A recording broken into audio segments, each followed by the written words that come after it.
Welcome to our 80th podcast. Today we'll continue our discussion about adaptable organizations. In this episode, we talk about how all this work building adaptability can lead to organizational resilience and how that resilience can help you thrive under uncertainty. This is the fourth episode in a four-part series. What's one thing you can do now to lead your organization into resilience? Keep listening to find out. Welcome to Harmonious Workplaces, a podcast about corporate culture, organizational change management, and workplace behavior. Harmonious Workplaces was started by independent consultants Rich Cruz, Ben Kleinman, and Cheryl Volpe to explore, challenge, and build on various organizational culture and change management concepts. It's a blend of theory and practice based on their personal and professional experiences working with companies of all sizes across various industries. If you own a business, lead a team, want new ideas about the corporate environment, or just want to listen to a group of consultants talking about how to make work more enjoyable, we invite you to sit back, relax, and dive in with us to Harmonious Workplaces. Hello, Harmonious Workplaces listeners. Welcome back to our podcast. We are in episode 80, and we have been talking about adaptability in organizations. And I am Rich Cruz. I'm an organizational development consultant, joined by my co-host, Ben Kleinman. Hey, Ben. Hey, everyone. Ben, are you ready to wrap up this four-part series on adaptability? Yeah. I think we have been doing a really nice job talking about different components and aspects of adaptability writ large. And so it'll be nice to start tying all those things together. And last time we suggested maybe we would talk a little bit more about why we would do all of this so we can get into the weeds of why adaptability is so wonderful and how it can be so helpful in terms of building a really resilient organization. Yeah. Well, I mean, wonderful. But I mean, really, we have to be one of the things like I start my classes in management principles with like the two things an organization needs to be is effective and efficient, right? And adaptability is like one of those things that if we're going to be effective, we have to be able to be not just flexible, because we talked about flexibility and adaptability, but to really add value to an organization, we have to be able to be effective and efficient. And adaptability is just one of those things that we kind of have to do. But so many organizations struggle with it, right? Yeah. It's a capacity or a capability that organizations need. And as part of that, we always talk about organizations, and it sounds very sort of abstract and theoretical, but when you break it down, it's just a group of people. And those people need to be able to be adaptable, flexible, and each person needs to be as effective and efficient as he or she can be, so that just all either boils down or trickles up or what have you. So, Yep. And, I mean, look, nature forces organisms to adapt all the time, right? For just survival. So why would an organization or a community of people not have to do the same thing? It ties into all those organizational theories about a living organization, a breathing organization. Right. It's just essentially what you're saying, a sum of people. Sure. And yet so much more. That's right. That's right. It's a complex world that we live in. So let's kind of start our conversation today with just kind of a little bit of a recap of the last three episodes and, kind of some of the things that we've talked about. How about that? Yeah, that sounds good. And so I think one of the things maybe we start with was talking about adaptability versus flexibility. We talked about organizational design and how that can really enable adaptability within an organization. And as part of all of that kind of more foundational or structural type of stuff, we talked about the importance of just gaining a baseline. And really that is assessing where you are or evaluating where you are. Sure. Yeah. So if you think of day one or a current state, what are we dealing with? Right. You have to understand that before you can figure out how you're going to get to wherever you want to go. Sure. Yeah. And so there are some assessments like, Yeah. what's adaptability quotient was one of Yep. those, Yep. We talked about that. There's a change yeah, quotient. change There's quotient. all kinds of personality assessments that Mhm. you and Cheryl and I have talked about on prior episodes. And these are just different ways to assess individual and organizational capacity for change, for Right. adaptability, that sort of adaptability approach or mindset, those types of things. And they can be very Yeah. helpful. Right. And I'm glad Organizational that culture speaks to that as well. Assessing org culture can be sure. very important. And then the structural stuff comes into play in terms of, is your organizational structure so fixed and rigid, or does it allow for some decision making further down? Does it allow for teams to flex and grow or shrink based on the need? Is it easy for people to join a project and cross train, or is that just whole structure very siloed and knowledge not shared? So all of those things come into play. Sure. Absolutely. And I like where you went there with the org design part because I think one of the things that we have discussed in the past and even in the series is like we're not necessarily saying like take out the whole hierarchy and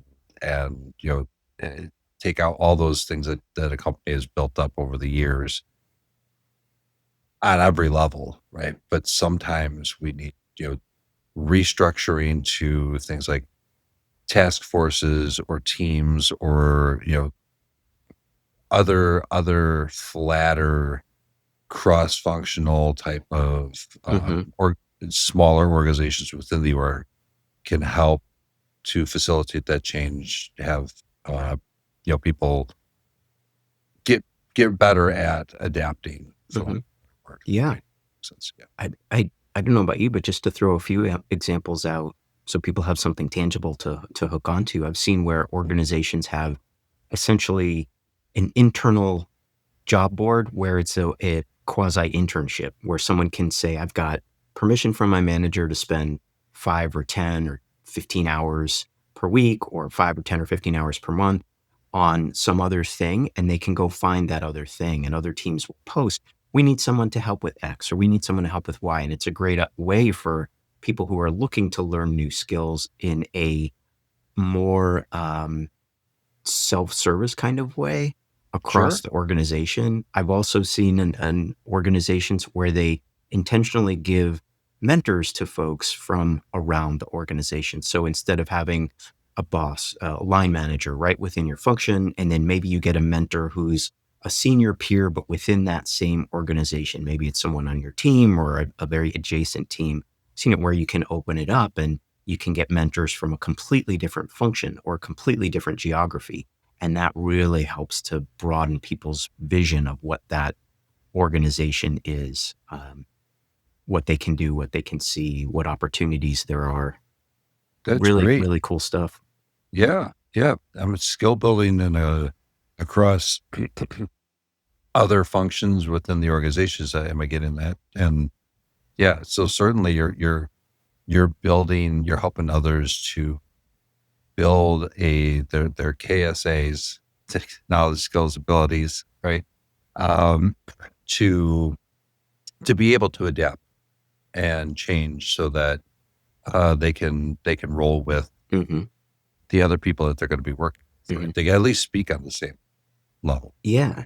And I feel like so much of what we were talking about on some of our prior adaptability episodes had to do with a little bit of the science and a little bit of the art of adaptability. And so opening people's vistas to how things can be done allows people to see that here we've talked a lot about the sort of the constraints or the boundaries and being able to flex within that, knowing where you can flex or where you can adapt and how much and where Mhm. you really shouldn't, or you have to be very delicate when you do. And so getting these opportunities to do that or to see that happen in other ways just allows you to bundle that all into your toolkit And so people get a much better sense of, is this process or this system or this structure something that I can flex a little bit or a lot? Mhm, Is this something mhm. that our organization should be thinking about making this a lot more adaptable in a much bigger way? And so it just helps you see some of those things and also opens you up to some of those big market trends or industry trends that you may not see just within one geography or one functional area.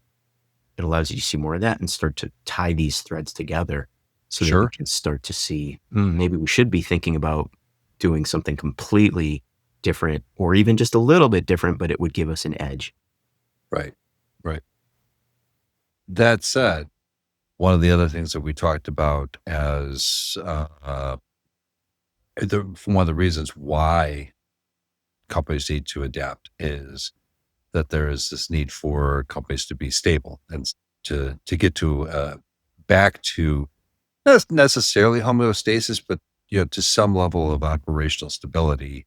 Because Yeah. if we're in a constant state of flux and where we're always there's a point where that's going to break, right? So, um, or it could break, not necessarily. And, It and, is and going to. yeah, and there's that term allostasis, which I think is roughly translated as resilience within change or comfort with change. Mm, Um, yeah, remaining stable by being variable. allostasis. Allostasis, yeah. And so essentially that's where I think many of these companies might and people too do set that as your end goal or your end Sure, state. We talk about company mission and vision and values, and I think that might be something that within this world of adaptability and all these concepts that we're talking about, setting this goal of being allostatic, I guess would be the right way to say that, but where you're able to be kind of stable within that variable environment. So to your sure, point, Rich, yes, the organization is going to have some stability, but they're very right, comfortable being changeable to meet that need or meet the goal or meet or try to achieve their vision sure, sure. in a way that's Awesome. very different from just we only make black or pink cars. That's all we make. And the market moved on, but we don't care. Right. Yeah, we don't care. We're going to keep rolling this way. Yeah. No pun intended. Let All right, let's do this, Ben. It's about that time where we take our first break. When we come back, let's talk a little bit more about how we can use some of what we talked about and add just a little bit more to Yeah. what somebody can do. Right. Right. Right. So we kind of recapped our foundation and we can build on, how, like you're saying, how do we take that and then put that into practice? And then Ready? like we were saying at the beginning, where does this all go and how do we get to be in that resilient state? Sounds good. Okay, we'll be right back. Meet Hermie the HR Hermit Crab. Laugh, learn, and lead better with Hermie. Hermie is here to tackle workplace madness with heart and humor from Harmonious Workplaces. He's perfect for HR pros, leaders, and change makers. Hermie teaches workplace lessons through cartoons and is great for team discussions and workshops. Get your copy on Amazon now. www.hermiehrhermitcrab.com. Again, that's hermiehrhermitcrab.com. And we're back. So, Ben, before we went to the break, we talked about, we recapped some things about what we've talked about in the last 3 episodes regarding adaptability. And now how can we bring all this together into something that organizations can actually use? Go, Ben. Go, Ben, go. Adaptability in 4 minutes or less. Well, Right. I would say, sorry, you were going to start. Go ahead. No, go ahead. You go. I was just going to say one of the things that we had talked about on a prior episode that I would want to come back to is that it doesn't have to be a massive moonshot, that you can have adaptability and flexibility in smaller ways, and you can Mm, pilot some things or try some things, test some things, and you can see what fits, what's fit for yeah, purpose for this process, or what's fit for purpose for this team, or what's fit for purpose for this geography or organizational unit or what have you. And what's fit for purpose for one uh, product line or service line might not be the same for another. And so you sure. can try these things out and test and learn and explore without saying, okay, we're committing our entire organization to be adaptable within the next 6 months. Everybody go. And you just set off this panic of what the heck? And that's Right. not going to be effective at all. And so No, I no, like no. that we had called that out in a prior episode. So that's one thing I would just reinforce is that before you embark on anything, you can realize that this does not have to be a one and done moonshot. And in reality, it probably will never be one and done. The whole point of being adaptable is that you're really That's setting yourself up to be learning and growing almost all the time and right. in taking new, adjusting and taking new information, adjusting, and then tailoring your outputs accordingly. Yeah. Well, I mean, among the concepts that we discussed here, and one of the reasons for us to do this series was to talk about resilience, right? Making organizations resilient. You can't, if you have to blow everything apart and put it back together every time, That's in not that resilient. mode shot, that's not resilient. That is a recipe for disaster. Yeah. For Yeah. sure. That's Yeah. basically just being rigid, tearing it down, being rigid, tearing it down, being Sure. rigid, tearing it down, and rebuilding rigidity. That's an exercise that will, I'm sure, make a lot of your co teammates, co colleagues, all of that incredibly frustrating. Right. And yet And sometimes you'll we burn see through a this. lot of cash. Right.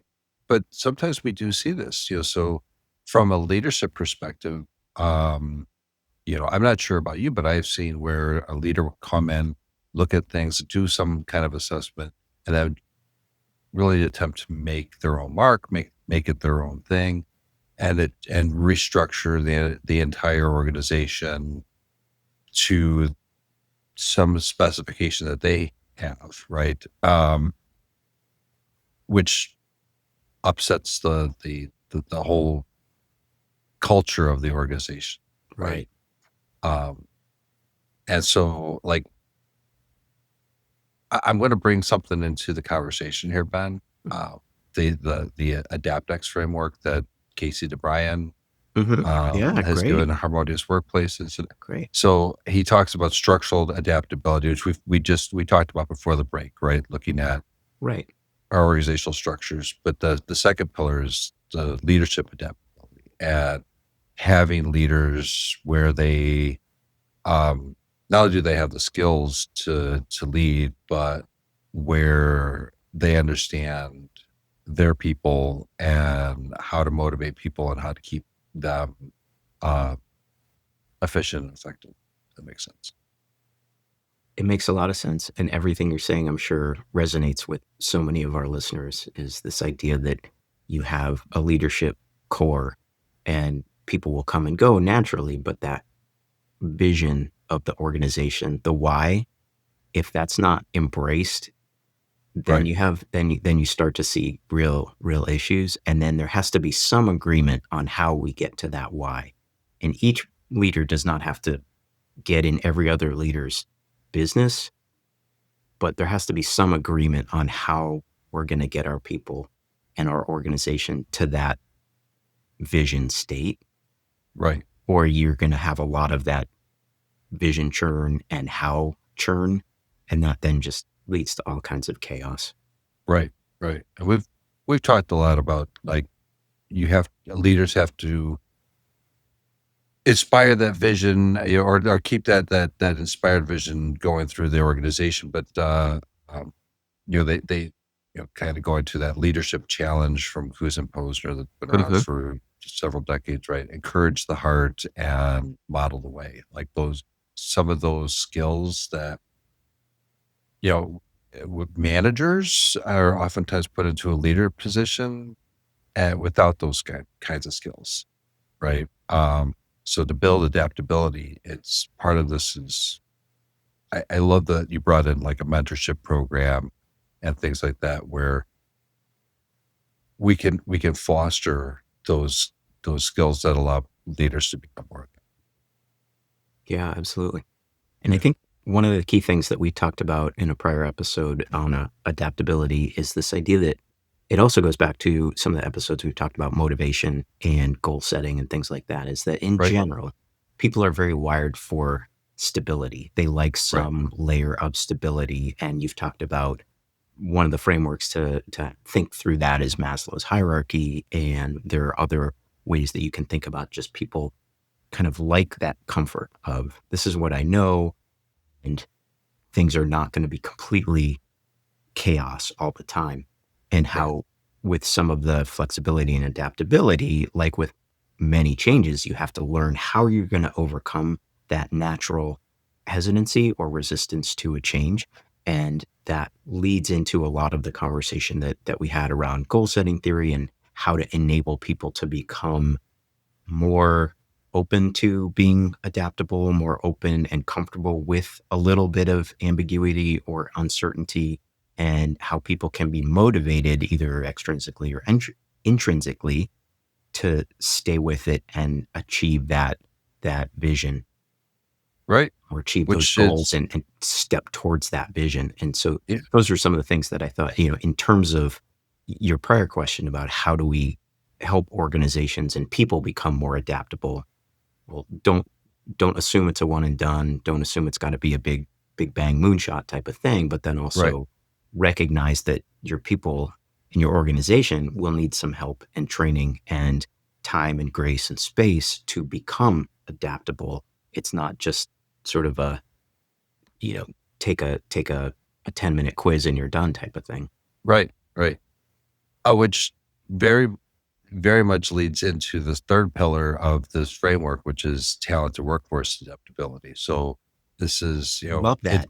it's the goal setting, it's the motivational Yeah. aspect of making sure that we can have our people feel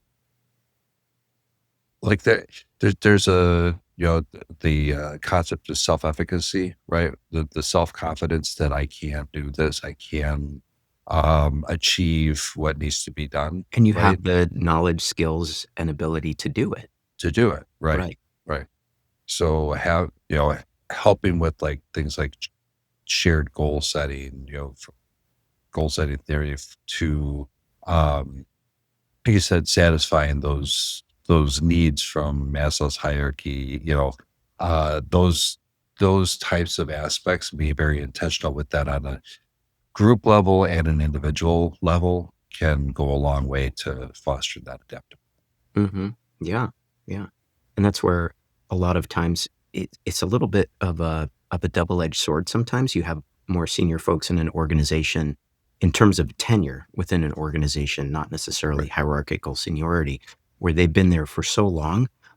Sometimes those folks are great cultural anchors where they can say, "This is how we do it," and they can help redirect people who are going a little bit too far outside of that cultural norm.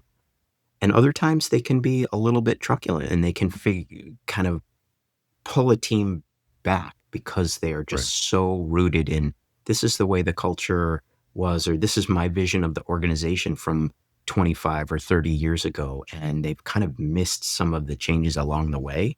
And that double edged sword can sometimes be tricky to navigate. Yeah, that makes sense. Which I don't know if you're intended to do this, Ben, but that leads into the fourth pillar, which is cultural adaptability, right? So you're right. I mean, Love it. if we're if we have and I don't want to put it, I don't want to put it this way. I'm going to put it this way: an old guard, right? People have been there for a long time, and they have maintained that. I remember when they can tell those stories, which is actually great because Yeah. those legends, the Those stories, corporate stories are great. they're great, right? But how can we take some of those stories and make make that the cast of characters work in the new way that things have to be, right? Yeah. Because of pestle, political, environmental, Thank legal, you. yeah, Social, societal, technological. technological, and Yep. environmental, those external factors, but also anything that happens internal too, right? Um, because culture is as much again, we strive for stability, but it cannot strictly be this is the way we do it here, and that's it.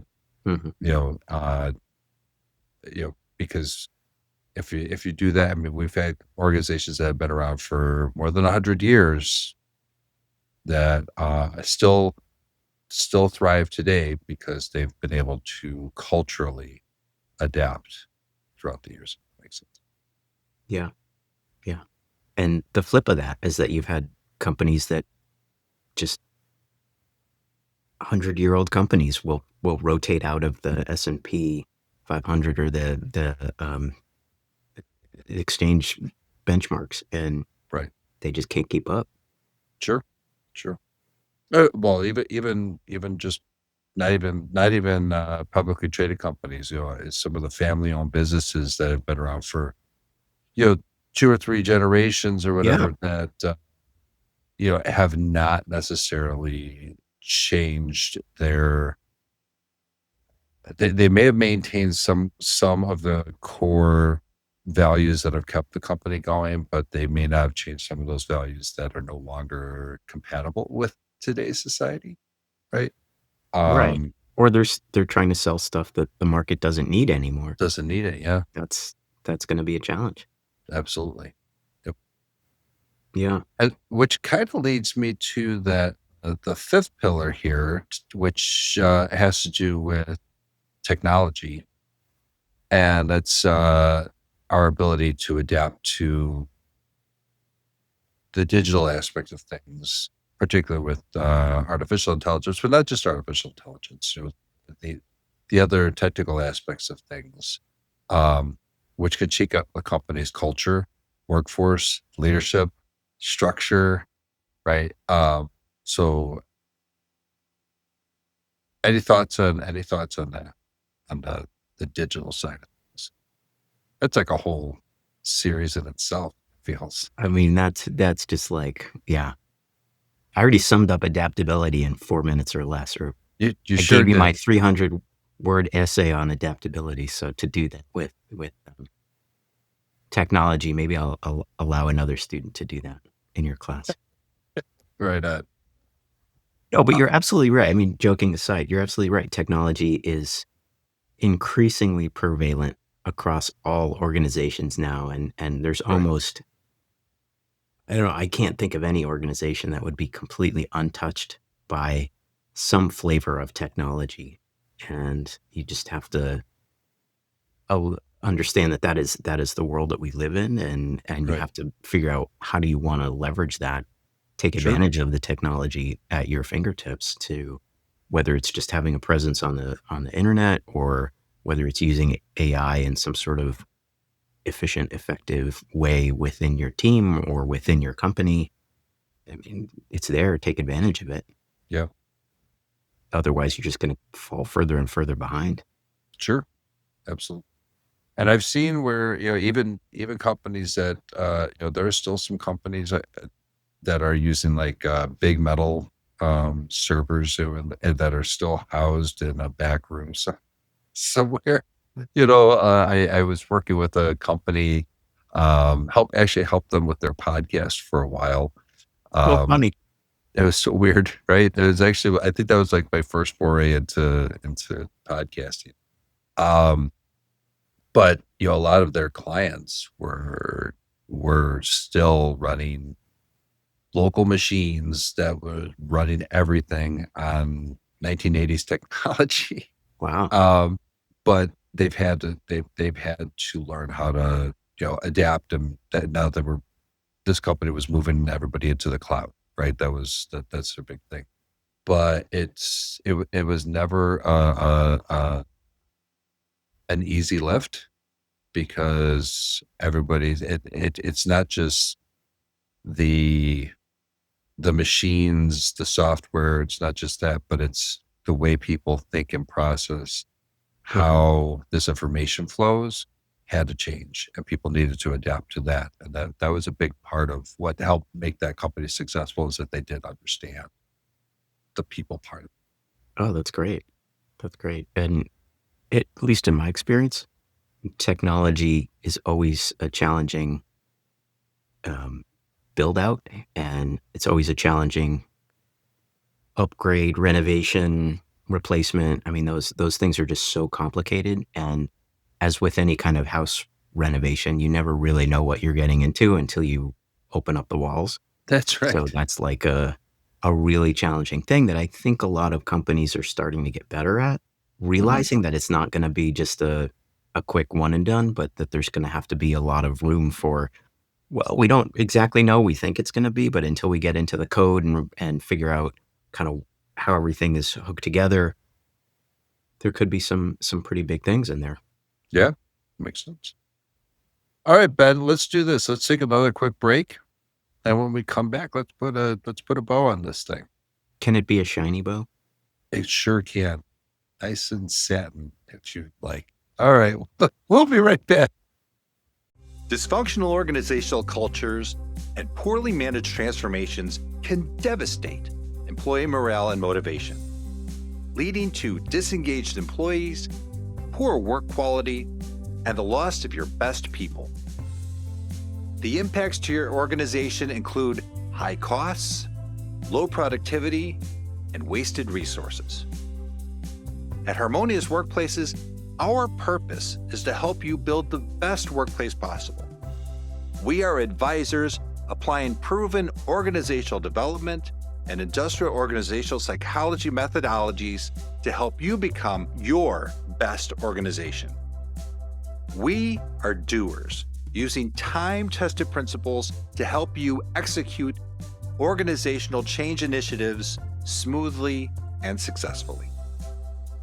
To discover how harmonious workplaces can impact your organization, visit www.harmoniousworkplaces.com and book a free 30-minute information session with one of our consultants today. Again, that's www.harmoniousworkplaces.com. And we're back.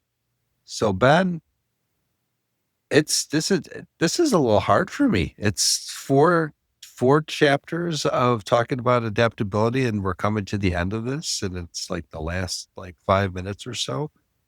This is a big change for us. Will you be able to adapt? I hope I can.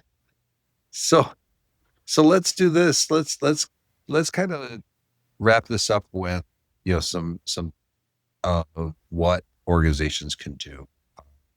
And Yeah, I think we brought up Adaptex, right? This right, um right. It's a nice framework for thinking about how to help your organization think about adaptability and begin embedding adaptability within your organization so that your organization can be more resilient right. amidst this ever changing environment, internally, externally.